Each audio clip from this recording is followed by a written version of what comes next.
ભરૂચના સંકલ્પ ફાઉન્ડેશન દ્વારા આરટીઓ ભરૂચ ખાતે જીવન રક્ષાત્મક સીપીઆર ટ્રેનિંગ કેમ્પનું આયોજન કરવામાં આવ્યું હતું।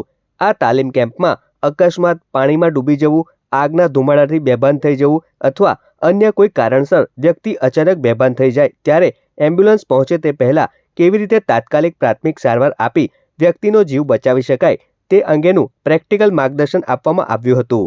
આ તાલીમ કાર્યક્રમમાં આરટીઓના 60થી વધુ કર્મચારીઓ સહિતના હાજર રહેલા લોકોને સીપીઆર તાલીમ આપી દર્દીને જીવનદાન કેવી રીતે આપી શકાય તે અંગે સંકલ્પ ફાઉન્ડેશન ભરૂચના જીતેન્દ્ર પટેલ દ્વારા વિગતવાર માર્ગદર્શન આપવામાં આવ્યું હતું। આ પ્રસંગે એઆરટીઓ પંકજ પઢિયાર, વર્ષાબેન સહિત સંકલ્પ ફાઉન્ડેશનના ભરૂચના સંજય તલાટી, રશ્મિ કંસારા, કનકભાઈ તથા ફાઉન્ડેશનના અન્ય સભ્યો ઉપસ્થિત રહ્યા હતા। આજ રોજ આરટીઓ ભરૂચ ખાતે સંકલ્પ ફાઉન્ડેશન દ્વારા સીપીઆર ટ્રેનિંગનું આયોજન કરવામાં આવેલ હતું।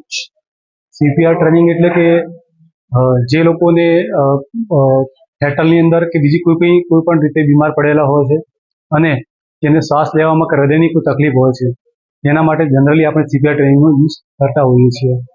સીપીઆર એક એવી વસ્તુ છે જે લોકોનો જીવ બચાવે છે। લોકોને જનરલી ખ્યાલ નથી હોતો કે લોકોનો જીવ કેવી રીતે બચાવવો। જ્યારે શ્વાસની તકલીફ પડતી હોય છે કે હૃદયની તકલીફ હોય છે ત્યારે હૃદય કામ નથી કરતું અને જે શ્વસન ક્રિયા છે એ બ્લોક થઈ જતી હોય છે।